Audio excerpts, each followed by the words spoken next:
Bonjour à toutes et à tous et bienvenue dans le Club Pancho. Ravi de vous retrouver pour un nouveau numéro de qualification. Je pense que c'est un peu le terme qui jaillit un peu de ce dimanche, hein, parce que on va bien sûr parler de la qualification en huitième de finale de l'OGC Nice contre sa bête noire, le FC Nantes, à la suite d'une séance de tir au but. Mais il y a également eu les jeunes, la Gambardella, qui se sont qualifiés en 16e, suite également à une séance de tir au but contre le rival marseillais. Également les féminines, qui se sont qualifiées en huitième après une victoire 4 buts à 1. Honnêtement, je pense que c'est historique dans l'histoire de l'OGC Nice d'avoir sur une journée, eh bien, trois qualifications de trois catégories différentes.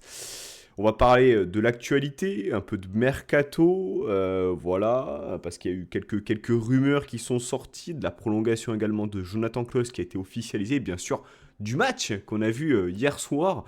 Alors à titre personnel, j'ai eu la chance d'être dans les tribunes, hein, voilà. Euh, on a gagné. Alors, pas au tir au but, ça compte, hein, mais on n'a pas perdu. Et ça, honnêtement, déjà contre Nantes, c'est déjà un miracle. Il a pour m'accompagner, le fidèle lieutenant. J'ai nommé Anto. Salut Anto, comment vas-tu? Bah, écoute, excellemment bien, ça fait plaisir, quel bonheur. Et voilà, tu bats finalement deux bêtes noires, notamment une de Coupe de France, où même si les joueurs passent, les dirigeants, les coachs passent, mais nous, les souvenirs, ils restent forts pour nous, les supporters. Et forcément, on a tous le traumatisme contre Nantes en Coupe de France, donc ça fait du bien de se venger là-dessus. Et puis voilà, les féminines, c'est top, c'est historique pour eux. Et la Gambardella contre l'OM, donc c'est quand même un dimanche rêvé footballistiquement pour le Nice. Depuis combien de temps ça nous était pas arrivé, un dimanche rêvé? Je te pose la question. Bon, ben justement, je pense que c'est all time, hein, c'est-à-dire que Ah vraiment bah, là, mais FC Nantes au-delà Coupe de France 2022 que beaucoup ont oublié de leur esprit ou du moins volontairement voilà omis cet événement. Le FC Nantes, c'est quand même championnat confondu, c'est une équipe contre qui on galère, hein. La dernière fois, alors j'ai pas vérifié, hein, c'est uniquement ma mémoire, dernière victoire là-bas. Pour moi, c'est époque Galtier, où on met 2-0 avec le but de la poitrine de Dolberg. Tu es peut-être en train de ouais, vérifier. Mais j'ai ce ouais, c'est ça. souvenir-là parce que ensuite, sous Digard, on fait nul. Farioli, on perd. Ez, on fait nul l'année dernière. Ouais, c'est ça, je pense que la dernière victoire à la Beaujoire, c'était il y a 5 ans. Début de saison 2021-2022. Nice. Allez, septembre 2021. Ouais, c'était en septembre 2021. Ah, Le il est 12, bon! Mais il le devrait 12 faire. septembre. Et il devrait faire un média sur l'OGC Nice. Je Et sais tu, pas. et tu, est-ce que tu as les buteurs quand même? On avait Ouais, gagné 2-0. clairement, t'as Dolberg le premier et Ouais. le deuxième c'est Gouiri, mais genre enchaînement, bel enchaînement de Delors ou un truc comme ça. Je crois que c'est Gouiri qui met le deuxième. Ouais, exactement, sur une passe de Delors. Voilà, voilà, voilà. Bon, allez, Non, c'est vrai, c'est vrai. Bravo. Non, on bravo. clôture là-dessus. On clôture là-dessus vraiment ou les gens J'avoue, il y vont a se le dire Cyprien qui joue que en j'ai troisième regardé année. avant et tout. Non, j'ai pas regardé, c'est pas préparé. Voilà, je ne prépare strictement rien. C'est faux.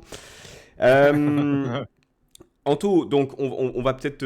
Bon, les féminines, on l'a dit. Gambardella, tu as regardé le match.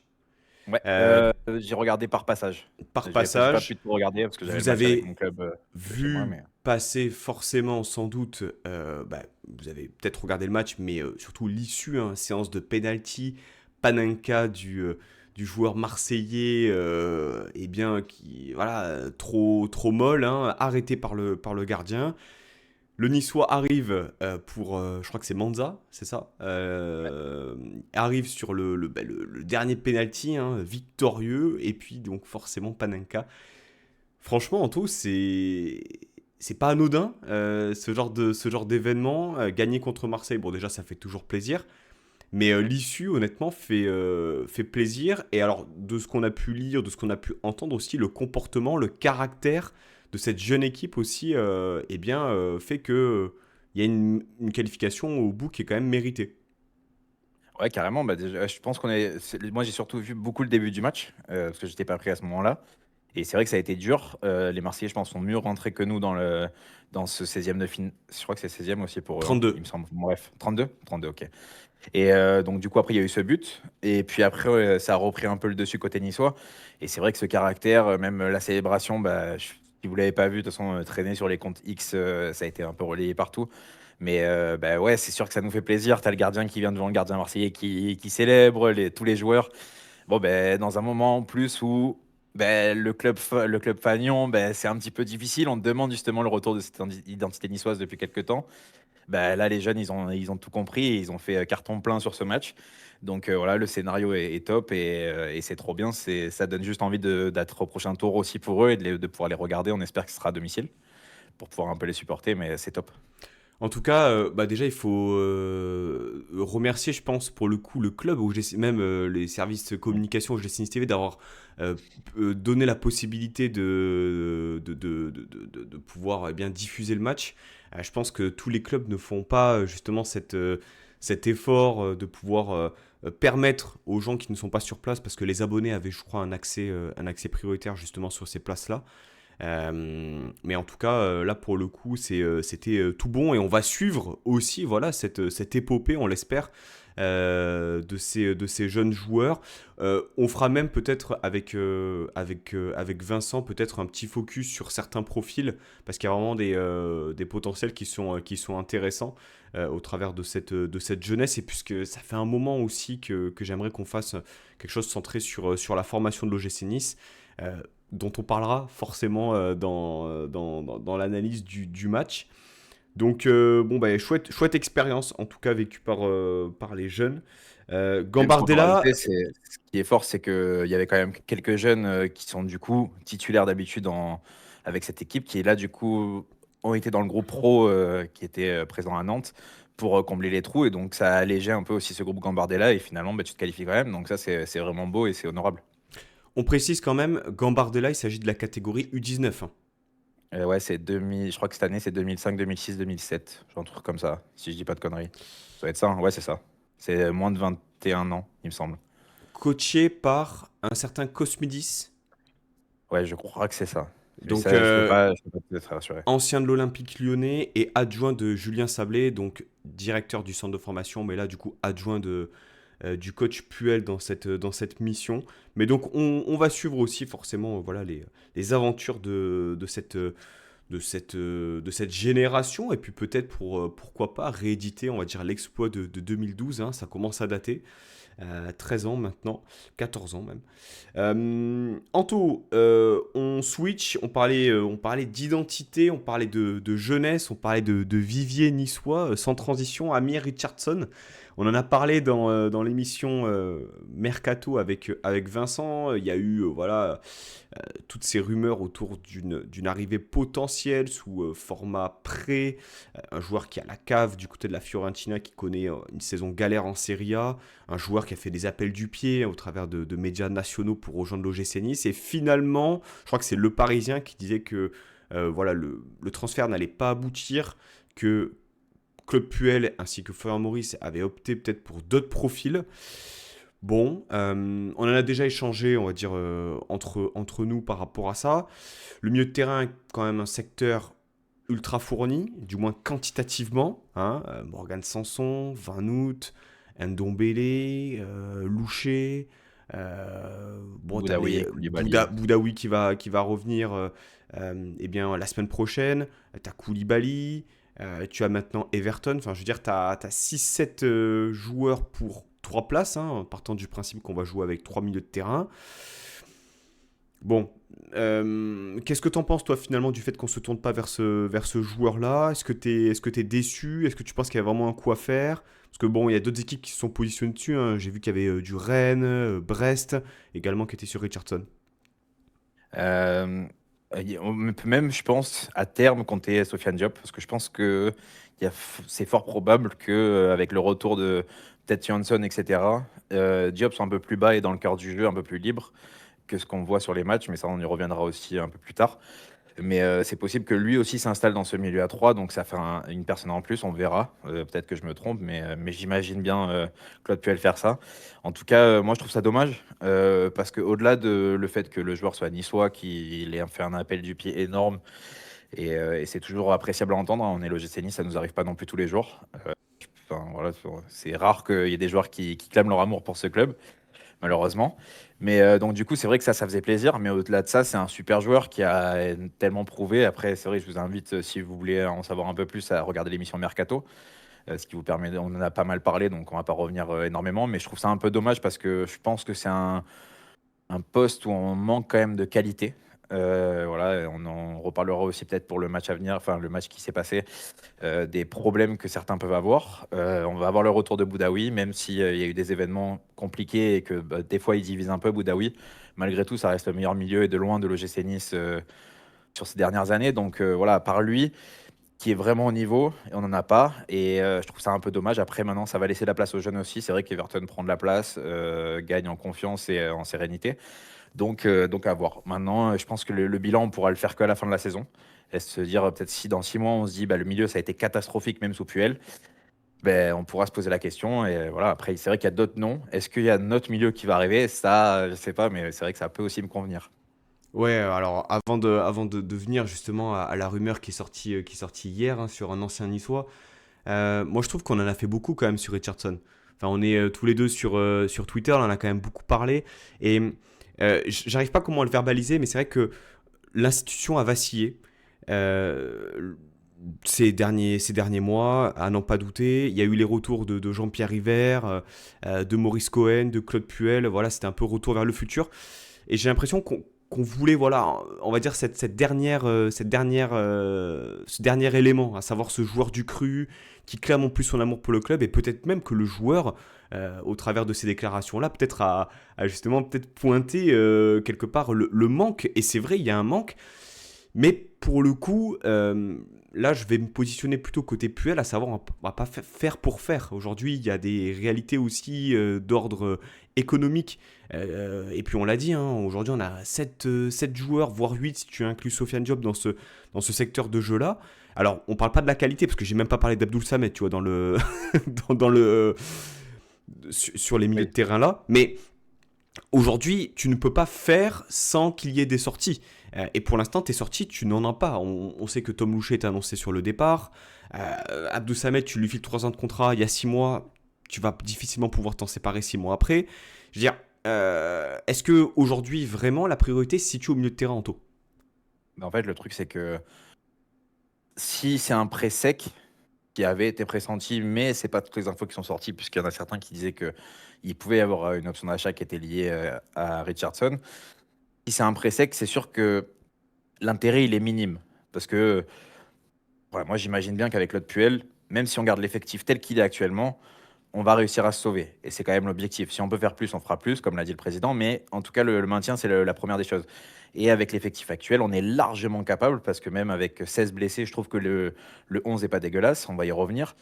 Mais du coup, oui, par contre, avec une option d'achat, si on pouvait faire ça, je trouve ça vraiment dommage parce que le joueur, au-delà d'être niçois, etc., c'est surtout un super joueur de foot et un super profil, déjà qui connaît très bien la Ligue 1, qui connaît le club et qui vraiment aurait ramené quelque chose de plus et aussi dans un registre un petit peu différent, mais malgré tout, c'est à peu près ce qu'on demande, c'est à peu près la même chose. Ben, ça aurait préparé l'après Boudaoui parce que, on va pas se mentir, Boudaoui, on arrive quand même à la fin de l'histoire, ça se ressent. Je pense que l'OGC Nice, qui a besoin d'argent, va tabler sur cette très bonne canne qu'a fait Boudaoui. Malgré l'élimination, lui est bien ressorti gagnant. Donc, à voir. Maintenant, c'est dommage, c'est comme ça, il faut passer à autre chose. Ça, c'est pas fait, ça, c'est pas fait. C'est peut-être que ça devait se faire comme ça. Mais malgré tout, alors semblerait-il, il y a une volonté de faire un milieu de terrain.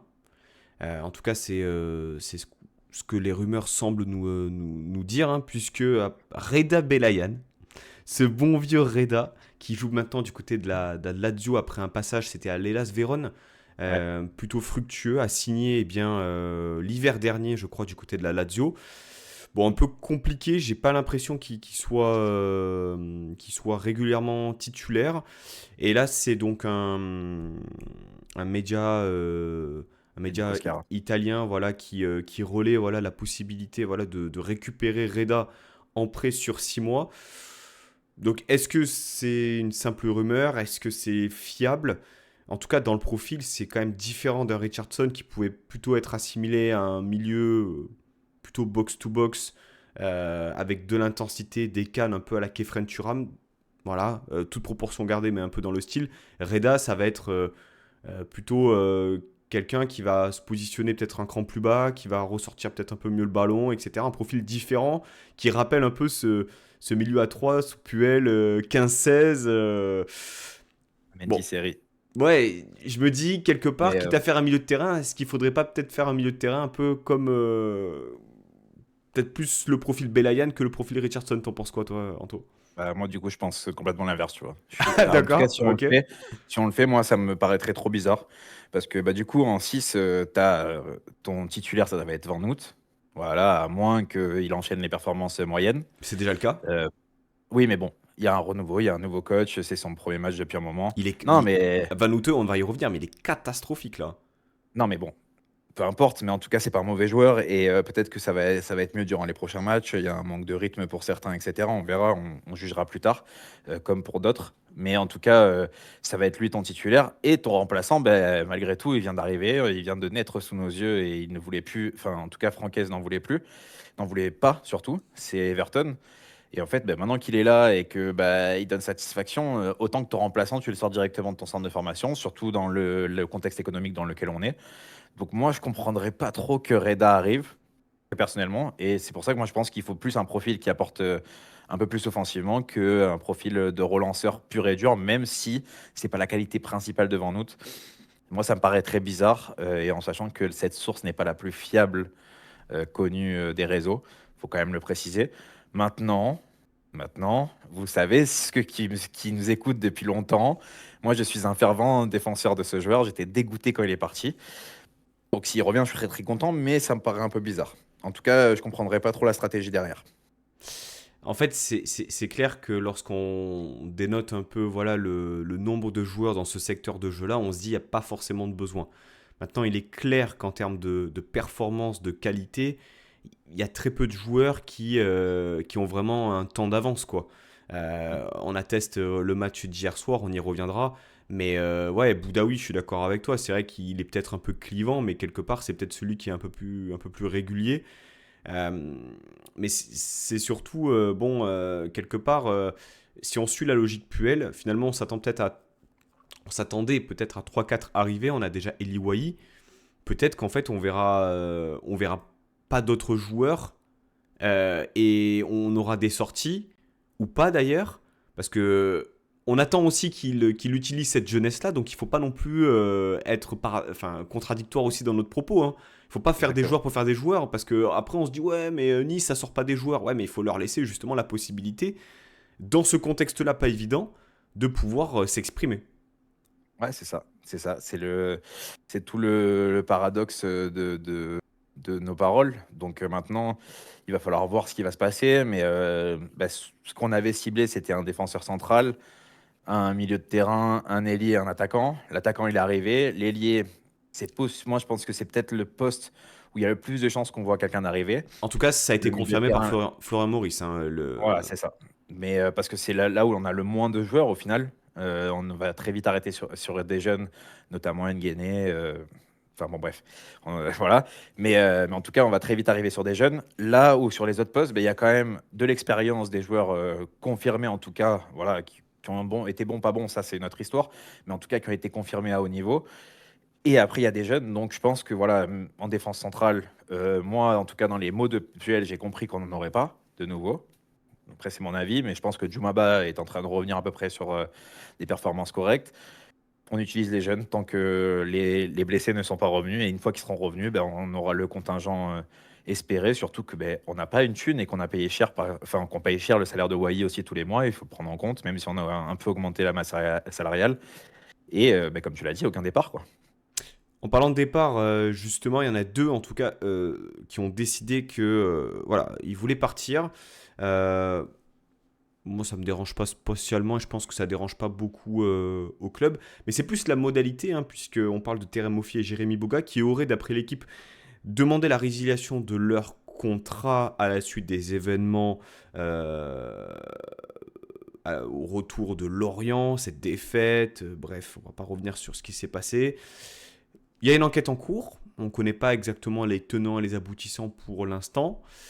Mais malgré le fait qu'il y ait eu voilà, une certaine animosité, etc., et puis un chaos total à ce moment-là, demander une résiliation de contrat avant les conclusions de l'enquête laisse quand même présager une entourloupe des deux joueurs pour eh bien, avoir la possibilité de signer dans n'importe quel club, empocher une prime à la signature, mais en même temps, j'ai envie de dire, dégager de la masse salariale de notre côté. Donc est-ce que finalement, Anto, cette résiliation, même si tu perds cette valeur marchande et cet investissement, qui de toute manière va être difficilement, euh, comment dirais-je, enfin, remboursé Ça quelque va être part, dur.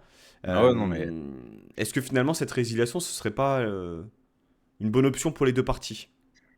bah, déjà, du côté des joueurs, est-ce que c'est étonnant? Je pense pas. Voilà, leur parcours global à l'OGC Nice, bah, je pense que voilà, on s'en rappellera pas du tout, ou alors que pour les mauvaises choses. Allez, on va dire hormis les 6 premiers mois de Mofi et quelques matchs de Bogas ou Fraioli, mais sinon, à part ça, c'est pas extraordinaire, que ce soit sportivement ou en tant qu'humain, en tout cas de ce qu'on a vu, hein. Après, pour le reste, je pense que pour nous, ça serait une bonne chose que ça se fasse. Parce qu'au final, si on réfléchit bien, Terem Mofi, allez, qu'est-ce qu'on peut récupérer? 5 millions d'euros? Enfin, en tout cas, à part s'il y a un club qui est fou. Ce qui peut arriver, attention, hein, il y a des Anglais, il y a même, au-delà des Anglais, même des clubs français qui font n'importe quoi. Nous, bon, on est un bon exemple. Mais des clubs français, des clubs dans tous les pays qui font un peu n'importe quoi. Un club turc aussi, par exemple, qui dépense beaucoup d'argent et pourrait notamment tomber amoureux d'un Jérémy Boga ou d'un Terem Mofi. Mais sinon, Terem Mofi, on pourra en tirer 5 millions et il va falloir trouver un club qui va vouloir déjà mettre un peu d'argent dessus et payer le salaire qui est très conséquent. Et pour Jérémy Boga, je pense que lui a un peu plus de valeur marchande parce que malgré tout, il y a quelques buts chaque saison. Même si nous, on voit tous les matchs et on sait qu'il est nul et qu'il ne fait pas un effort, etc. Mais il y a quand même des stats qui ressortent, des buts qui sont euh, sur les réseaux. Et C'est un fait, mais en tout il y cas, a une c'est cote, important. il y a une cote plutôt positive aussi du côté de la Serie A. Oui, c'est ça, c'est ça. Donc voilà, il y a des bons passages. Donc je pense que voilà, on pourrait récupérer un peu d'argent. Maintenant, est-ce que ben, si on n'arrive pas à les vendre cet hiver, ça veut dire que pendant 6 mois, tu continues à payer leur salaire, ce qui est, je ne sais pas combien ils touchent, mais je crois que c'est 200 000, un peu plus de 200 000 pour Boga et un tout petit peu moins de 300 000 pour Mofi, il me semble, si je dis pas de bêtises. Mais bon, globalement, c'est trop. Bah, si tu économises un demi-million par mois parce que les deux ils résilient leur contrat, bah, au final, sur 6 mois, ça te fait 3 millions d'euros. C'est pas négligeable, quoi. Donc, je pense que ça peut être la bonne solution et au moins on s'enlève cette épine du pied parce que sinon, qu'est-ce qu'on va faire, quoi? C'est ça, là, en fait, la question. C'est qu'il se passe quoi si personne n'en veut et qu'on est obligé de les garder? Bah, c'est que de toute manière, au travers de leurs représentants, ils ont exprimé le fait de ne plus vouloir jouer sous le maillot de l'OGC Nice. Donc, C'est ça. plus tôt ils sont partis, au mieux c'est. Après, c'est plutôt la modalité, quoi. Moi, je pense que tu es un club aussi intéressé par Boga ou Mofi. T'attends de voir comment ça se passe, t'attends de voir la chute pour aussi peut-être avoir à moins débourser, ce qui peut totalement s'entendre des deux côtés. Maintenant, tu l'as dit, ces deux joueurs, c'est entre 500 et 600 000 euros par mois en cumulé sur 6 mois. Ça te fait du 3 4 millions d'euros quoi, de masse salariale. Ah, c'est énorme, hein. Enfin, à l'heure actuelle, on n'est pas comptable ni financier, Ouais. mais on nous parle voilà, de cette situation, etc. Et puis je pense même que ça pourrait débloquer des dossiers, peut-être D'arriver sur ce aussi. mercato Mm. hivernal. Mais en tout cas, bon, l'issue autour de ça, on va dire sportive et contractuelle. Enfin, sportive, on la connaît. Contractuelle, on verra, parce que comme l'ont dit les deux présidents, c'est côté juridique. Morale et déontologique, chacun vous ferez votre avis par rapport aux deux joueurs. Mais voilà, renseignez-vous, écoutez les témoignages des gens présents sur place, croisez les regards. euh, mais bon, il y a plus on s'approche de la vérité et plus voilà, on va je pense, prendre conscience du fait que les joueurs ont surinterprété et puis surexploité cette situation afin de pouvoir se barrer en loose day. On reste dans la rubrique Mercato, en tout, puisqu'on parlait d'Hichem Boudaoui. Il y a eu des rumeurs du côté de Brighton et de Galatasaray. Tu parlais effectivement de sa belle canne avec l'Algérie, soldée par une défaite en quart de finale contre le Nigeria. Pour toi, qu'est-ce qu'il faut faire pour Boudaoui et est-ce que tu serais en capacité de le laisser partir sur ce mercato hivernal et pour combien? Bah, de toute façon, je pense que s'il y a une offre correcte, il partira. En fait, c'est même pas de Qu'est-ce qu'une savoir offre correcte? est-ce. Ah, je pense que tu es au-dessus des 10 millions d'euros. Après, je sais pas jusqu'à quand. Attends, je vais essayer de regarder ça vite fait. 2027. 2027? Ouais, donc ouais, je pense que 10-12 millions d'euros, il partira. Je pense, du moins. Peut-être un peu plus, si on peut gratter un peu jusqu'à 15.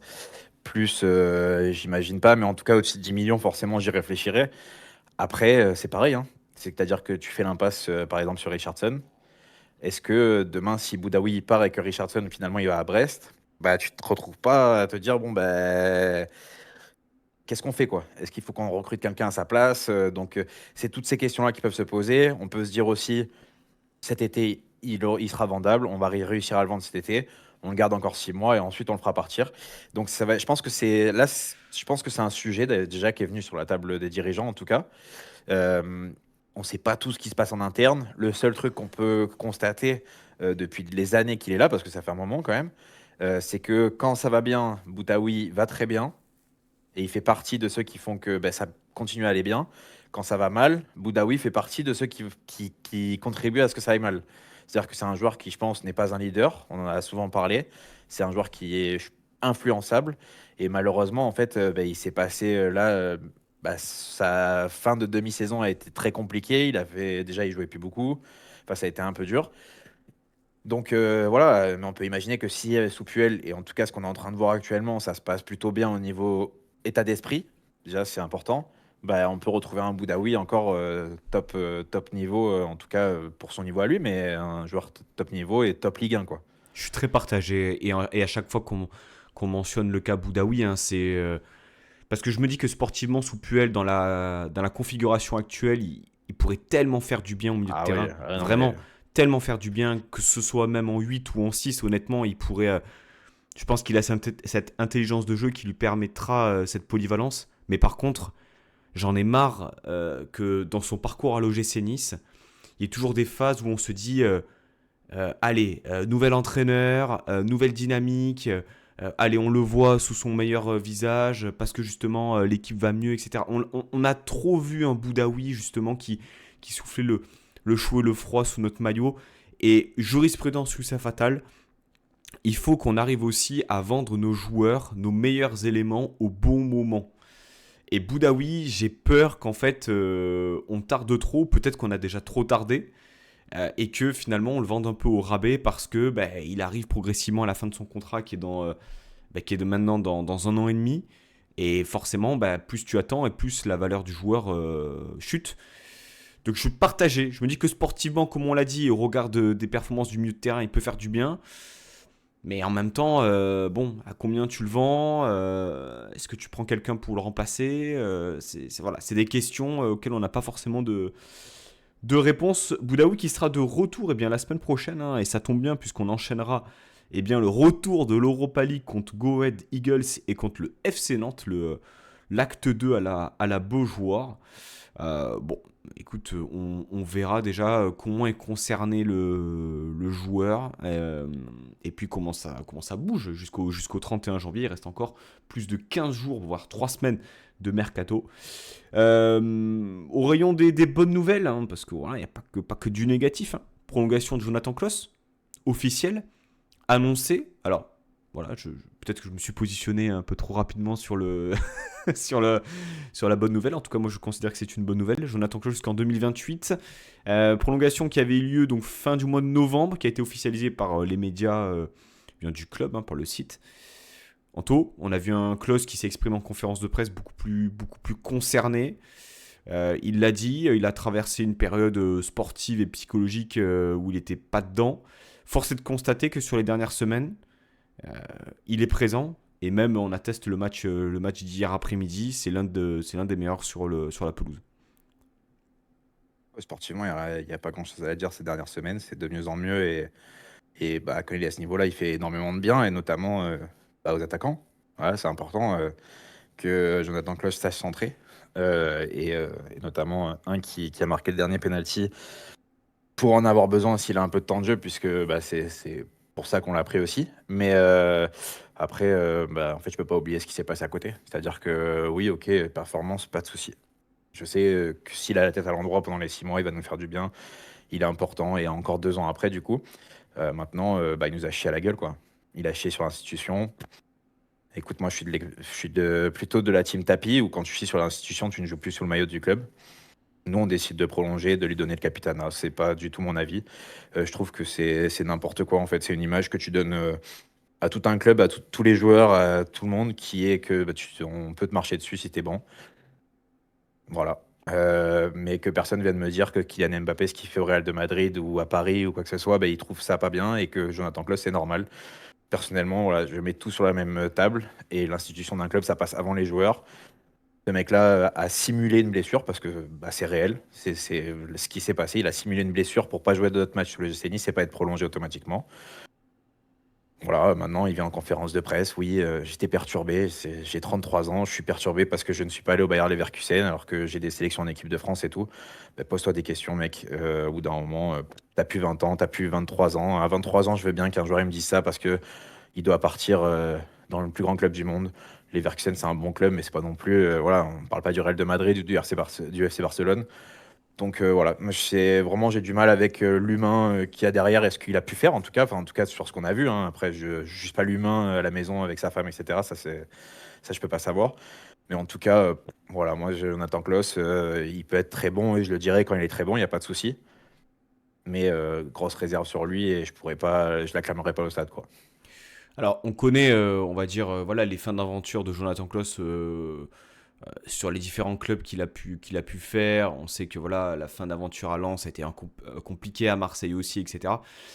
Mais tu vois, moi, ça a un peu évolué mon jugement par rapport aux joueurs. Déjà, de voir que sportivement, ça roule un peu mieux, alors que l'équipe, collectivement, est encore en délicatesse, montre quand même que c'est un joueur qui est concerné. Et puis, honnêtement, gérer comment ça a été géré, autant le mercato de l'été dernier, le coup de la prolongation, on ne sait pas exactement comment ça s'est passé.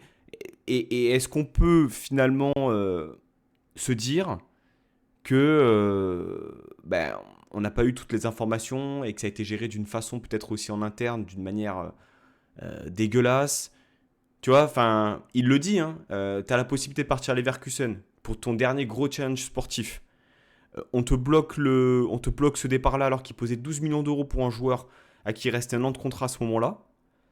Enfin, je dis pas que ça excuse tout ce qui s'est passé derrière, mais il faut pas, on va dire, mettre la loupe sur ça. Il faut tout prendre tout prendre en compte.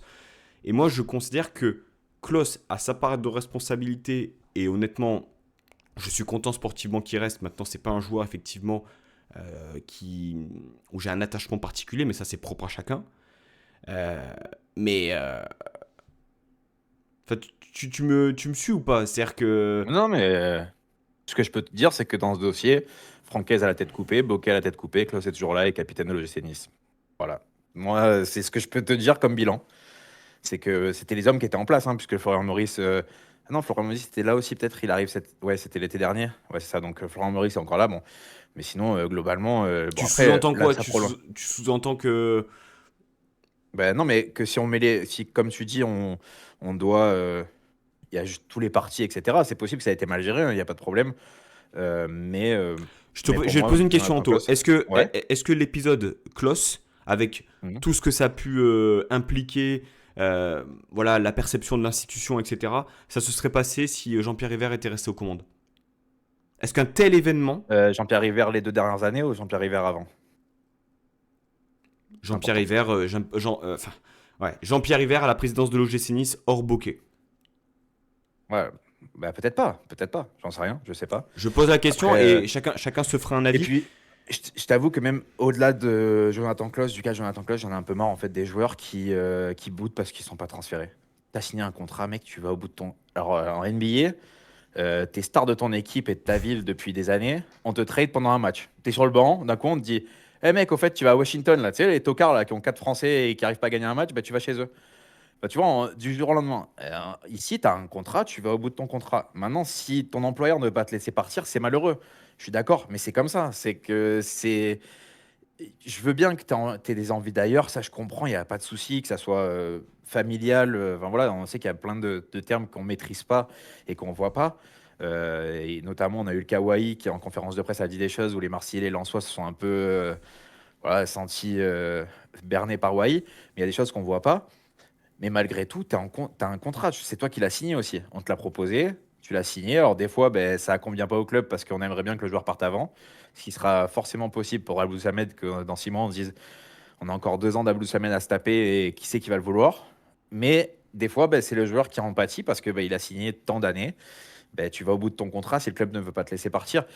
Il y a un moment où il Et faut en aussi même que les temps, joueurs. Anto, je m'excuse, hein, mais Ouais. tu dis, enfin, on vend Buonanni à la fin du mercato parce que, je cite, c'est une offre qui ne pouvait pas être refusée. Ouais. Pour moi, c'est incohérent. C'est-à-dire qu'en fait, tu as un joueur qui a 32 ans, 12 millions d'euros, il veut partir, tu fais monter les enchères, Leverkusen pose 12, tu le bloques, mais par contre, un jeune avec un fort potentiel qui avait bien terminé la saison, tu le vends 17,5 à Stuttgart parce que c'est une offre qu'on ne pouvait pas refuser. Moi, je trouve que c'est incohérent. Non, C'est mais ça, je suis d'accord avec toi. Et de toute façon, j'ai beaucoup plus d'amour pour Buonanni que pour Klose. Tu le sais très bien.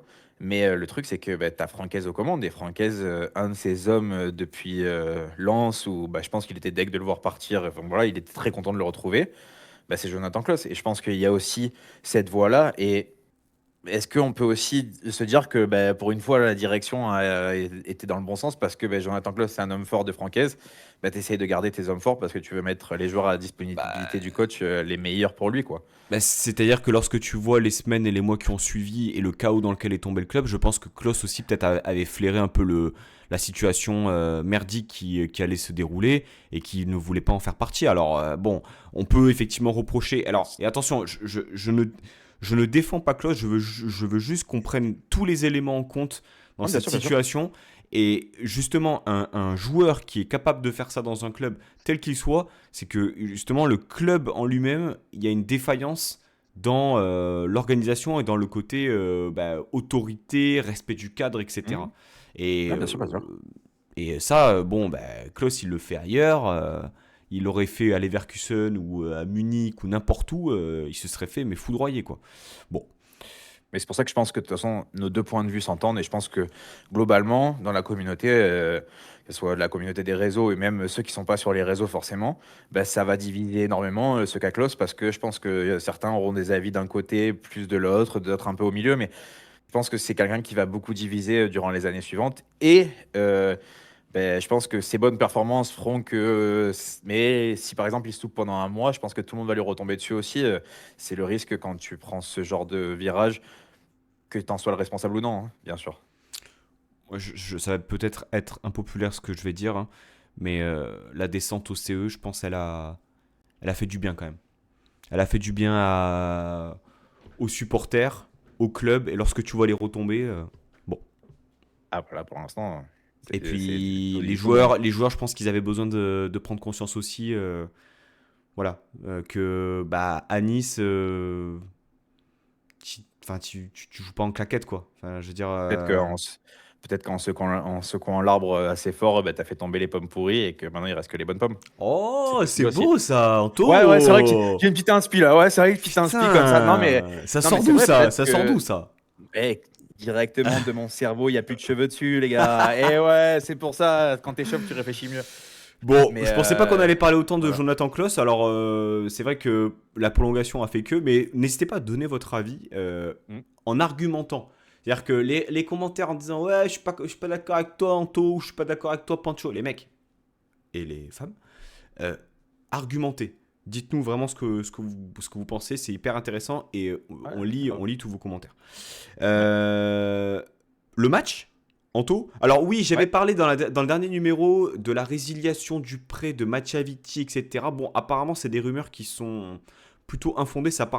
ça parlerait plutôt d'une fin de prêt du côté de la Fiorentina. La Sampdoria serait également dessus. Bref, en tout cas, si ça prend fin du côté de la Fio, ce serait vraisemblablement pas pour un retour du côté de Nice. Donc, bon, on en reparlera si jamais il y a une avancée significative sur le sujet. Parlons du match maintenant, Anto. Donc, un but partout, victoire 5-3 au tir au but. Sofiane Diop est le buteur côté niçois. On était sur une composition de départ avec Dupé dans les cages, Klose à droite, Barre à gauche, défense centrale, Djoumaba, Mansunga, c'est bien ça, hein. Brad Hamilton, Mansunga, Franco, Congolais, Mm. c'est ça. Oui. Un milieu de terrain, Van Houte en pointe basse, avec Ndombele, Sanson, mais on a vu Sanson peut-être un peu plus proche de Wai aussi en cours de match, type un peu 4-2-3, on savait pas trop. Voilà, c'est peut-être ça le problème aussi. Tom Loucher qui a commencé ailier gauche, Droit. droit. Ouais. Sofiane Diop ailier gauche et Eli Wai qui était titulaire sur ce match-là. Euh, Anto, je ne vais pas te poser de questions sur la composition. Je pense elle était classique. Et puis, on va dire que c'est une composition type pour regarder 16 absents. Mais quand même, la surprise un peu acte 2 après Strasbourg, c'est quand même cette titularisation de Mansunga. On aurait pu imaginer éventuellement un bar charnière, enfin en charnière centrale avec Djoumaba et un Loucher latéral gauche ou un Klose latéral gauche, Loucher latéral droit. Que nenni, on a eu un joueur au poste naturel qui a joué. Mansunga, c'est un jeune joueur, il a 18-19 ans, pas plus, 1m82. Donc petit gabarit, hein. Un poil plus petit que Abdelmonem qui fait un 85. Ouais. Gaucher, là aussi. Et Anto, il s'est pas dégonflé. Alors, malheureux sur le but de l'égalisation, parce que c'est lui Ouais. qui compte le ballon de Guirassy. Mais moi, en tout cas du terrain, je l'ai vu très assuré à la relance. Il a quand même pris des risques pour jouer long. On y viendra un peu dans l'approche. Qu'est-ce que tu as pensé de sa première chez les pros? Il a joué 95 minutes de jeu, il a terminé avec des crampes. Ouais. Il s'est pas dégonflé, le gamin. En fait, c'est ouf parce que déjà, deux jeunes qui arrivent, donc Everton et lui, et j'ai l'impression que les mecs ont 45 ans. Ils jouent, ils sont en claquette. Et il n'y a aucune pression et tout. Enfin, c'est ouf. Dans ce qui dégage, c'est la sérénité. Parce que bon, c'est quand même pas facile. Tu as 18 ans, que ça soit la semaine dernière ou là. Tu es jeté dans le grand bain dans une équipe qui est malade.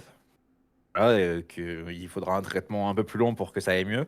Mais en tout cas, tu prends tes responsabilités et tu montres pas que tu as une pression qui t'inonde ou que tu as peur ou quoi que ce soit. Et ça, c'est fort parce que surtout que c'est des postes où les erreurs se remarquent très vite.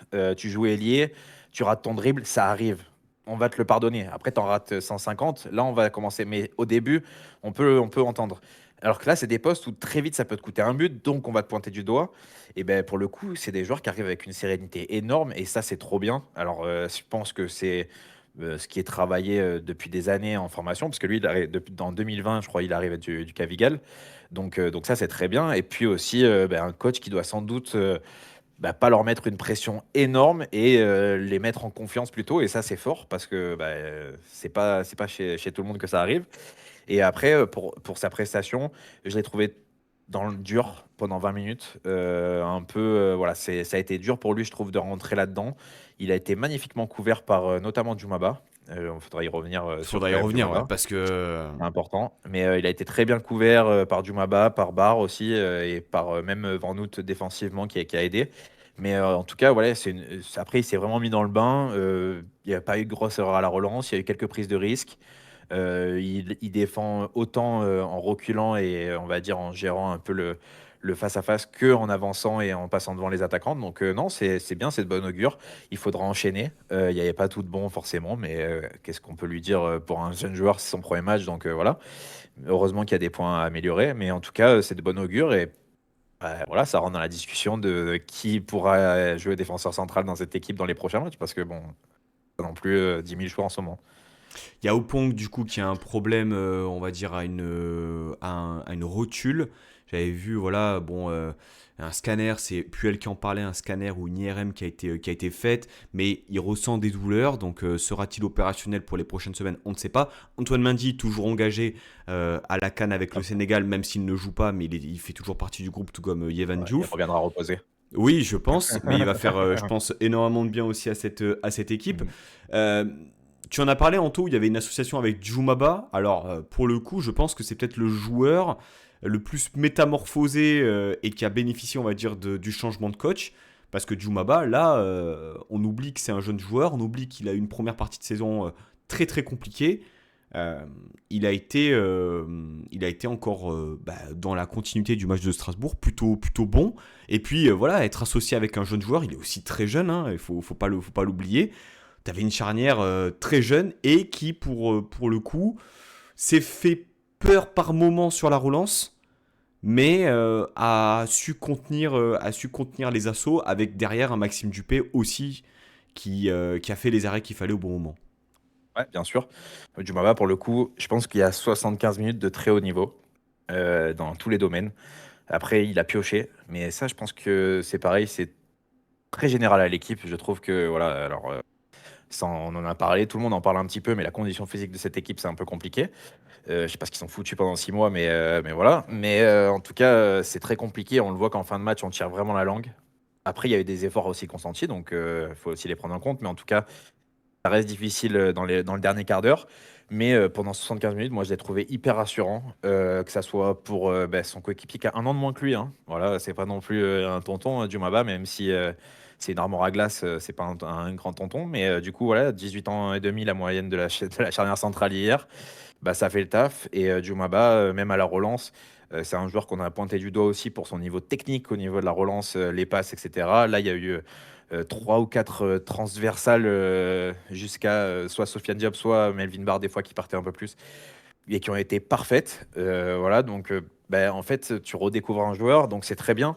C'est très bien pour nous. On parlait de casser le prêt pour C'est beaucoup vrai. d'entre nous, et moi le premier, hein, je l'avoue. Bah, c'est vrai que là, du coup, tu te dis, bon, bah, en fait, il va faire le taf jusqu'à ce que les autres y reviennent et pour la saison prochaine, quoi. Donc, tant mieux pour lui, déjà, parce que du coup, c'est pas un fin de carrière, mais en tout cas, un gros frein dans sa carrière. Ça peut aussi l'aider beaucoup d'avoir passé une période négative et positive. Et pour nous, ça va être bien si ces 6 prochains mois sont positifs. Alors, Anto, dans le contenu, parce que forcément, quand on pense à la charnière, on pense à ces nombreux échanges derrière et cette volonté, je pense, de contrôler le rythme. Qu'est-ce que tu as pensé de la prestation collective de l'OGC Nice? Beaucoup parlent de première mi-temps à l'avantage de Nice, d'une deuxième mi-temps à l'avantage de Nantes, même si Nice a cette grosse occasion sur le penalty, justement, on va dire, de l'emporter. Qu'est-ce que tu as pensé du contenu de l'équipe finalement sur cette rencontre? Moins flamboyant que contre Strasbourg. Est-ce qu'on pouvait attendre mieux au regard des nombreux absents? C'était un match qui était assez indécis quoi finalement. Un match de coupe à l'extérieur en plus. Qu'est-ce que tu en as pensé de la télé? Honnêtement, même en première mi-temps, je trouve qu'on a été mieux, mais pas non plus largement meilleur que Nantes. Euh, mais plus tranchant, plus décisif et plus sérieux aussi. Donc, ce qui fait que tu arrives à la pause avec un but d'avance. La deuxième période, elle était très très dure. On n'est pas du tout rentré dans notre deuxième période. Ça a été 20-25 minutes très dures. Un gros temps fort où justement on a le penalty aussi qui est malheureusement loupé, mais un gros temps fort et un temps faible jusqu'à la fin du match. On a globalement souffert jusqu'à la fin. Euh, je pense que au regard des absents, c'est assez normal. Maintenant, c'est pas normal qu'avec ce milieu-là, tu sois aussi nul. Enfin, je suis désolé là pour les gars du milieu, mais en fait, avec un milieu aussi faible hier soir, bah, c'est difficile de faire, enfin, que collectivement ça brille, parce que bah, ton milieu, malgré tout, c'est le cœur du jeu, et on le sait pour Claude combien il compte sur ce milieu de terrain. Hier, les trois ont été dans le très dur, et ça s'est vu, donc c'est aussi pour ça, je pense que ça a été plus compliqué. Maintenant, c'est pas non plus catastrophique. Et en fait, surtout, à aucun moment on a senti qu'on avait peur. Et ça, c'est très important. Ou Oui. une des équipes désemparées. Tu vois, je sais pas si tu vois ce que je veux dire, mais Ouais, en fait, il y a eu des temps forts, il y a eu des temps faibles, mais ouais. on a toujours su garder le cap et Mm. on n'a pas, on n'a pas baissé les bras alors que peut-être qu'il y a quelques semaines sur ce genre de match, tu t'écroules dans les 5 minutes qui suivent l'égalisation. Et tu perds 3-1, quoi, tu vois, un truc comme ça. Donc, non, non, pour le coup, ça, c'est vraiment une très bonne nouvelle. Pareil, quand on prenait le bouillon avec des joueurs qui se connaissent pas forcément trop, on parlait de la charnière centrale, tu ressors quand même court en étant ultra pressé par des Nantais qui étaient subjugués par l'égalisation, par le fait que ça tournait bien. La beau joueur, tu sentais que ça prenait un peu plus. Donc non, ça c'est très bien, c'est des points très positifs en attendant le retour de certains. Et voilà, il va falloir aussi s'appuyer là-dessus. Mais voilà, ce que j'en pense globalement. Tu as parlé du milieu de terrain, je pense que c'est un peu le gros point négatif de ce match-là. Et lorsque tu regardes la composition, en fait, tu te dis que typiquement, ça peut être ton milieu de terrain type. Van Houte en point de basse, devant Sanson, Ndombele, alors sous réserve bien sûr du retour de Boudaoui. Mais alors Van Houte, on en a parlé un peu rapidement un peu plus tôt, mais dans le dur, clairement, je trouve. Il perd un ballon en première mi-temps qui cause son carton jaune et une situation de coup franc. Sanson, pour moi, l'égalisation, elle est pour lui. Parce que gratter une faute à cet endroit-là du match en tombant, et moi je suis désolé, mais Sanson, combien de fois il se retrouve au sol? Combien de fois justement il prend un coup d'épaule? Combien de fois il essaye de... Parce que je pense qu'il n'y arrive pas. Il n'y arrive pas. Techniquement, il a un bon pied, donc il a juste des bons centres, etc. Ça, on peut pas lui enlever, il a une bonne qualité de passe. Mais alors physiquement, c'est vraiment, vraiment très très compliqué. Et moi, je lui en ai voulu d'avoir cette attitude de tomber, de lever les bras, l'air de dire il y a faute, alors qu'il n'y a strictement rien. Il n'y a strictement rien sur le but de Guirassy. Et un Ndombele, un Ndombele, pour moi, c'est très simple. J'étais donc en tribune avec autour de moi des supporters nantais, des suiveurs de foot français classiques. Un Ndombele sort et la personne qui était à côté de moi me dit: ah, mais il y a un Ndombele qui jouait chez vous? Je dis: bah, tu sais quoi? Je dis: voilà, c'est parce que c'est devenu un joueur lambda, un joueur voilà, de milieu de tableau de Ligue 1. Voilà. Et c'est terrible. C'est terrible parce que euh, tu sens que c'est. Tu sens qu'il est dans le dur, quoi. Tu sens qu'il est dans le dur. Tout comme Sanson. Dans le dur physiquement. Qu'est-ce que tu en as pensé de ce milieu de terrain, Anto Et puis, les galères qu'on a eues à la relance aussi, pour moi, c'est aussi en grande partie du milieu de terrain. Il n'y a pas de mouvement. Il n'y a pas eu de mouvement. Voilà, il y avait Job qui se démenait un peu. Louché aussi, bon, quand il avait envie de courir aussi, il proposait des solutions. Mais c'était fade, en fait. Et c'était, pour moi, on va dire, causé par ce milieu de terrain-là. Ouais. Moi, personnellement, Van Noot, je trouve que c'est moins mauvais que ce qui avait été fait. C'est pas shiny du tout, c'est pas extraordinaire. Et encore une fois, je pense que c'est pas ce qu'on va lui demander durant les prochains mois. En tout cas, s'il continue dans ce rôle-là. Maintenant, malgré tout, il y a quand même. Bon, c'est vrai qu'il prend ce carton jaune assez tôt, qui aussi rend son match plus difficile. Même un peu bête son carton. Mais globalement, ça va, on va dire moyen. Pour les deux autres, Moi, je trouve que vraiment, je te coupe, Anto, excuse-moi, hein. ouais. Il joue sentinelle. Je ne l'ai pas vu une seule fois prendre un risque à la relance. Je ne l'ai pas vu une seule fois faire une passe un peu voilà, risquée, casser une ligne, aller chercher une diagonale, rien. Il a fait en fait la pointe du triangle, quoi. Voilà, à relayer, etc. C'était, Alors, pour moi, c'était scolaire, c'était simpliste. Et alors, j'attends pas à ce qu'il nous fasse des transversales à la Pirlo, mais je sais pas, qu'ils prennent un petit risque, quoi. Enfin, Alors non? oui, et alors j'entends ce que tu me dis et je suis en partie d'accord. Le seul truc, c'est que dans le foot moderne, actuellement, ce qu'on demande souvent, c'est soit tu as deux attaquants. Bon, nous maintenant, on joue avec, enfin, on a joué avec un 10 par moment, etc. Souvent, ce que tu demandes à tes deux joueurs là, c'est de capter le 6 et de ne pas le laisser jouer. Et c'est exactement ce qu'ils ont fait. Il y avait Koné et Guirassy qui, en gros, ben, quand la défense, enfin, quand ça tournait d'un côté ou de l'autre, captaient le 6 et Van Noot, il avait très peu d'espace à part s'il redescendait très bas. Et pour moi, c'est aussi pour ça qu'à la relance, il ne peut pas prendre de risques, c'est que tu as Ndombele et Sanson qui ne bougent pas. Voilà. J'ai la même chose dans mon équipe réserve qui joue en D4, mais en D4, on n'est pas professionnel, on est les nuls, on est les nulos. Là, c'est des joueurs professionnels et en fait, ben, tu as un milieu de terrain qui ne bouge pas, qui ne fait pas d'appel, qui ne crée pas d'espace, que ça soit pour ses ailiers, pour son attaquant, pour eux-mêmes et pour le 6 surtout parce que si tu as Ndombele qui vient une fois, recherche un ballon et Sanson, etc., du coup, peut-être qu'ils vont adapter la manière de défendre sur relance, on va dire, placée de Nice. S'ils adaptent, ça va peut-être laisser plus d'espace avant nous et il va pouvoir contrôler, se retourner et après pouvoir jouer vers l'avant. Alors que là, il était vraiment très bien tenu par les deux attaquants qui ont respecté ce que Kantari leur a demandé. Donc c'est pour ça que je tempère un petit peu, tu vois. C'est actuellement la mode dans le foot, c'est de faire ça pour gêner la relance, qui est très intelligent, hein, il n'y a pas de problème. Mais du coup, il faut que à côté, tu aies du mouvement, que tu crées du mouvement pour ces joueurs-là. Donc c'est pour ça que je vais un peu tempérer, tu vois, là-dessus. Et que Van Noot, même si je suis pas satisfait de sa saison et que je sais qu'il est capable de faire beaucoup plus, voilà, j'espère le voir monter encore en régime durant ces 6 mois et que ça aille mieux. En tout cas, voilà, c'est ma vision des choses. Parce que les deux autres, alors Morgan Sanson, tout ça, moi j'aime pas ce joueur, donc c'est dans la lignée. Non, mais Maintenant, alors, pour être totalement l'un pour objectif, l'autre, ouais. Sanson, je pense qu'on lui a pardonné. Alors, moi personnellement, je lui ai pardonné un peu ses occasions ratées contre Strasbourg parce que grosse débauche d'énergie, etc., courageux, etc. Ok, ok. Mais là, hier, pas bon. Pas bon, Non, Sanson. mais en fait, pour moi, Sanson, voilà, c'est un joueur qui n'a jamais été bon de son chez nous. Bon, il a ce doublé au parc, ok, extraordinaire, il revient de blessure, il met ce doublé.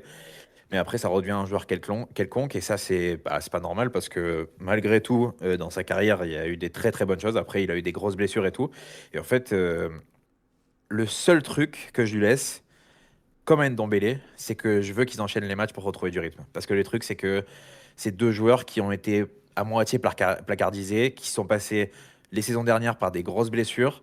Donc, peut-être qu'aussi, ils sont en manque de rythme et qu'il faut qu'ils enchaînent les matchs pour retrouver. Donc, c'est le seul truc que je vais donner à Sanson parce que sur tout le reste, il est nul. C'est-à-dire qu'il ne tient pas un duel. Techniquement, il n'est pas si fort que ça en ce moment. C'est malheureux, mais c'est sa force. Alors, le face-à-face qu'il fait la semaine dernière, c'est malheureux, mais Kolo Muani en finale de Coupe du Monde, c'est la même chose. Si ça passe, s'il y a but, c'est extraordinaire. Enfin, c'est très bon. Donc, c'est pas le plus. Mais par contre, son lob, mais quand t'es Morgan Sanson, louper le lob qu'il a loupé la semaine dernière, c'est inconcevable. Et là, même dans la transmission, il fait souvent des passes derrière les joueurs. En fait, c'est tellement dommage pour un joueur comme ça. Pour Ndombele, Ndombele, en fait, il y a du génie dans ce joueur. La passe qu'il trouve sur Louché, c'est Louché hein, qui amène le penalty, ouais, c'est ça. Personne n'est capable de le faire chez nous. Sofiane Diop peut-être. Mais sinon, aucun joueur n'est capable de trouver cette passe et l'intelligence de pouvoir la trouver alors que l'angle est un peu fermé. Et ça, malgré tout, on en a besoin en fait actuellement, surtout dans une équipe qui est dans la difficulté, c'est un peu de création. Par contre, physiquement, il est tellement à la rue que les pressings, c'est pas bon et du coup, ça handicape tout le monde. Et défensivement, il fait quand même les efforts à moitié. Alors, des fois, il va en faire des gros, mais du coup, pendant après 6-7 minutes qui suivent, tu sens il joue à l'économie et qu'il essaye de jouer un peu plus à la tête. Et c'est pas le mec le plus intelligent là-dessus, donc c'est un peu plus compliqué. Donc voilà, les deux, il va falloir enchaîner les matchs, parce que de toute façon, pour l'instant, j'ai l'impression qu'il n'y a que, donc c'est ce qu'ils vont faire. On va voir avec le retour de Boudaoui, mais ouais, c'est très compliqué pour le milieu de Nice actuellement, et c'est pour ça qu'on en revient à Richardson ou Belayan. Est-ce qu'on n'a pas besoin de joueurs comme ça aussi pour relancer une dynamique? Je sais pas.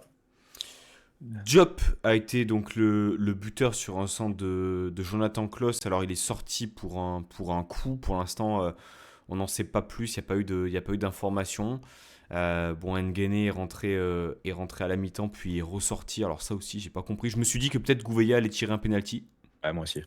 Bah en fait non. Ouais, Après pas bon, compris. honnêtement, je j'ai pas compris pourquoi il jouait, pourquoi il était rentré parce que franchement Nguene, enfin à l'heure actuelle pour moi c'est un mystère, hein, mais Je je, sais pas. je comprends pas. Pour le match, Anto, on va peut-être parler quand même de Maxime Dupé. Quand même. Ouais.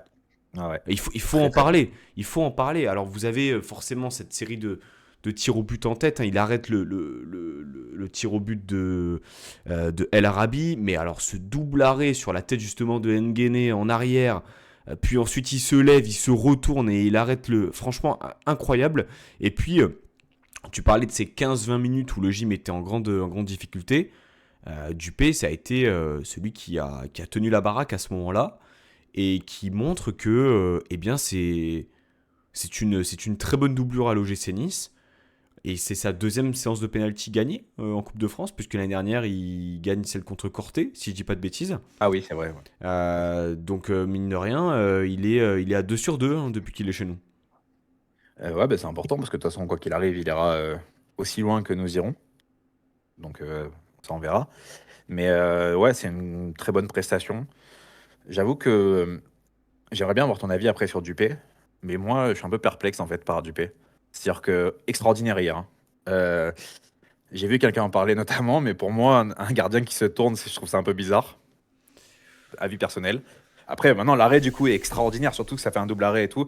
Arrêt du dos, c'est comme Racine Colli avec ses Corones. C'est pareil, c'est des trucs qu'on pourra se rappeler. Maintenant, voilà, Dupé, en fait, je sais pas pourquoi, mais j'ai du mal à faire pleinement confiance à Dupé, là où je fais plus confiance à Diouf.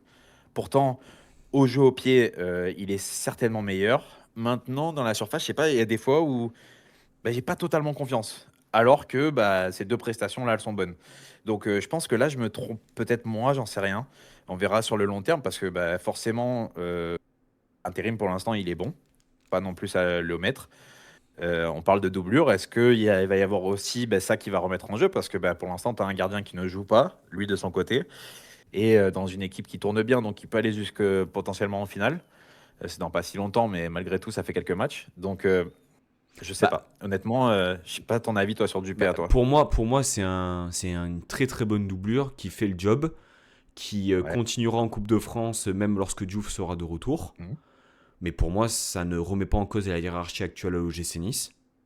Moi, je trouve que depuis qu'il est chez nous, tous les matchs qu'il a fait, il n'y a pas y a pas de match où je me suis dit vraiment boulette ou où il a eu un impact négatif sur le résultat.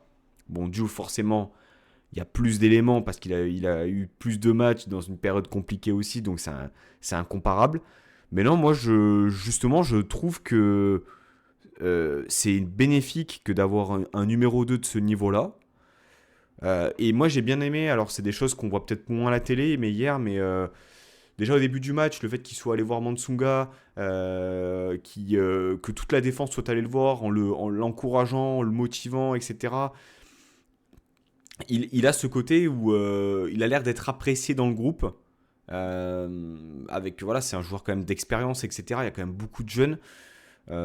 Voilà. Mais en tout cas, moi, j'ai pas ce côté où quand Bulka, tu vois, sortait sur sa dernière année où j'étais effrayé. Il me fait pas ça, Dupé.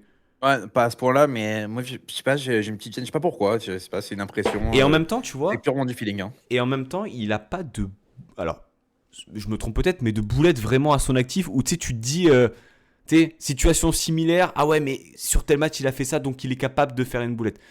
Euh, Dupé Après, pour, l'échantillon de match chez nous, il est quand même bah oui, mais très léger, malgré tout, quoi. c'est important. C'est important, tu vois, Oui, de juger ça. oui, non, d'accord. Mais tu vois, par exemple, Boulka, qui, bah, notamment la première, c'était la Coupe de France, où malheureusement, ça finit dans le dur, mais en tout cas, sa Coupe de France était extraordinaire.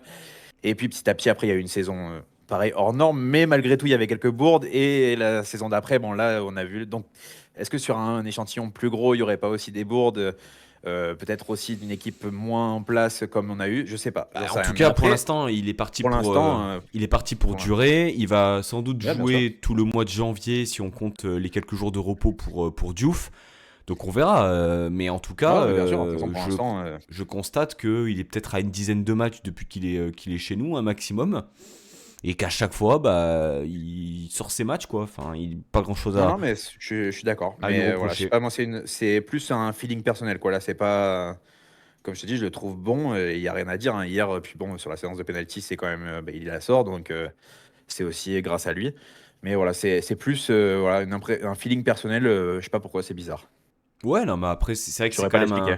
c'est quand même un poste aussi particulier, hein, le poste de gardien. Anto, un dernier sujet, un dernier dossier qu'on n'a pas évoqué. On a peu parlé de la ligne d'attaque. On a peu parlé, on va dire, du coaching. Est-ce qu'il y a quelque chose que tu souhaitais rajouter peut-être sur ce numéro? Bon, déjà, Louché, ailier droit, quand même. Enfin, moi, j'avoue que quand j'ai vu ça, je me suis dit, ah ouais, quand même. Enfin, Louché, ailier droit, c'est-à-dire qu'on n'a pas quelqu'un d'autre à mettre. Et ben au final, malgré le fait que je n'aime pas Tom Louché spécialement, bon, c'était pas si dégueulasse que ça. Il a fait son job. On marque un but où il fait une passe extraordinaire, parce qu'il faut le dire, hein, et la présence d'esprit de le faire enfin, il y a tout qui est très bon là-dedans. Et après, l'action va jusqu'au bout et tout le monde fait ça très bien. Et bizarrement, on marque un but. Donc voilà, c'était rien d'exceptionnel, mais en tout cas, il a fait son job. Il a donné ce qu'il avait à donner. Voilà, il a rendu des services. Il est passé au milieu après, parce qu'on n'avait pas trop sur le banc, etc. Et pour Sofiane Diop, euh, c'est dur pour lui en ce moment. Mais en fait, on lui demande de faire tellement de trucs que pas lui en vouloir. Pleinement un l'OGC Nice parce que bah, il n'est pas à la CAN. Malgré tout, je pense qu'il avait les espoirs d'y être. Donc bah, finalement, il n'est pas sélectionné et il donne. Il redescend jusqu'à la défense centrale pour faire ses relances encore. Donc voilà, il donne tellement pour la relance très basse que c'est un peu dur. Et puis il est sur son côté, il a un peu moins de liberté que ce qu'on aurait pu imaginer. Donc en ce moment, pour Sofiane Diop, c'est un peu plus dur. C'est pas pour ça qu'il fait des mauvais matchs, mais c'est plus moyen et qui nous a habitués à des plus hauts standards. Donc voilà, et puis Eli Wahi, j'aime bien Eli Wahi, en tout cas l'état d'esprit qu'il a, c'était ce dont je doutais, il a fait les efforts, il rate ce penalty, c'est dommage, il retourne quand même sur le point de penalty et il va le mettre pour nous qualifier, donc c'est très bien. Et lui aussi, il revient à la compétition, donc il va lui falloir un peu de temps pour pouvoir avoir 90 minutes dans les jambes, mais en tout cas, c'est prometteur. Moi, Le coaching, j'ai beaucoup aimé le match de Liwayi, justement ce duel avec la charnière centrale, où surtout en première mi-temps, moi, je trouve. ouais, mais de manière générale, sur le match, tu sentais que ça s'envoyait coup pour coup. Et j'aime beaucoup Ah oui, ce duel numéro 9 défense centrale. C'est un truc qui. Et puis il a pas lâché, quoi. Et effectivement, tu le soulignes bien, hein. Tu rates un penalty pendant le match. Tu y retournes sur la séance de tir au but. Avec de l'assurance, tu le marques. Enfin, je trouve que vraiment, le d'ailleurs. capital confiance. Et puis, les tirs au but, enfin, j'ai du mal avec ce côté, c'est la loterie, hein, pourtant Puel a dit ça, Non. hein. Pour moi, c'est pas du tout la loterie. Et quand tu vois les tirs au but, comment ils ont été tirés, du moins côté niçois, ils ont été parfaitement tirés, hein. Petit filet pour Barre et Klos. Wai qui le met, on va dire, puissamment sur un côté. Everton. Oh, mais Everton. bravo, mais c'est Non, qui mais ce mec? lui, Mais déjà, qui est ce mec? déjà, honnêtement, je le vois se présenter. Je me dis, ah ouais, quand même, c'est deuxième match en pro. Il a 15 minutes Ah, de temps de jeu dans incroyable. les jambes. Il le tire, mais Pleine vraiment lucarne. posément. Et puis pleine lucarne. Et puis Kevin Carlos, honnêtement, j'étais plutôt confiant. Je me suis dit, il en a déjà tiré Ouais, en en Coupe compétition d'Europe. officielle, en Coupe d'Europe. Donc, bon. Mais c'est pareil, hein, t'as un joueur qui est quand même en plein doute, hein, surtout un attaquant qui marque pas, voilà, il est chahuté. Il y a le huitième attaquant du club qui lui passe devant dans la rotation. Enfin, Diallo, hein, voilà, pour ceux qui l'auraient pas, mais Diallo lui est passé devant, il a joué des matchs à sa place. Bah, je pense que ça doit être dur mentalement. Et là, tu arrives, tu fais tirer ton penalty et c'est propre, tu vois qu'il n'y a aucune hésitation, donc c'est très bien. C'est même bien pour lui, hein, on en aura besoin malgré tout. On peut dire ce qu'on veut de Kevin Carlos, mais bah, peut-être sur 10-15 minutes en fin de match, de toute façon, il partira pas. En tout cas, s'il y en a qui s'attendent à ce que Kevin Carlos parte, ça ne se fera pas. Donc voilà, il sera là. Est-ce qu'on lui donnera 10-15 minutes de temps en temps par-ci par-là? Bah, sur un centre de notre Jonathan Klaus qui est de retour en forme, il peut mettre des buts. Donc bah, s'il peut prendre un peu de confiance aussi là-dessus, c'est très bien. Voilà, je pense que c'est à peu près tout, hein, ce qu'on peut dire sur ce match. C'était un gros numéro, hein, pas mal d'actualités, etc. Il y avait aussi la Gambardella, les féminines, etc. Voilà, voilà. Et même, Euh, est-ce qu'on peut pas dire que quand même l'OGC Nice provoque des émotions par la coupe? Ah oui, c'est vrai. Ben, on va voir quel type d'émotion, mais Plus que il 4. y en a qui sont traumatisés à l'idée de se dire que peut-être on fera quelque chose. Bon, on n'y est pas On encore, mais verra. on va suivre ça assidûment et peut-être voilà vivre des émotions. En tout cas, bon, gagner à Nantes, même au tir au but, c'est quand même pas mal. Par contre, attention, Puel, hein. Monsieur Claude Puel, je t'aime, mais ne fais pas de conneries. En coupe, tu me mets les U15 en Coupe d'Europe. On le fait, ce 0 point, ce 37e place. S'il vous plaît, on ne déroge pas à la règle. On finit la saison comme il faut en Europe. Et après, on repartira sur une autre formule la prochaine fois. Mais en tout cas, on fait l'exploit et après, on verra. Non, pas déconner. Ouais, c'est Matt qui va être content. Anto, merci pour m'avoir accompagné sur ce numéro. Ben, nous, on se retrouve rapidement. Le prochain match du gym, c'est un déplacement à Toulouse. Ce week-end, il y aura ensuite la Coupe d'Europe. Il y aura un nouveau déplacement à Nantes. Il y aura le dernier match, je crois, de Coupe d'Europe. Ensuite, du côté de Ludogorets. Bref, la fin du mois de janvier qui risque d'être pas mal chargé. Donc on se retrouvera bientôt dans un nouveau numéro. Prenez soin de vous, la Baeta et Issa Nissa. Ciao ciao.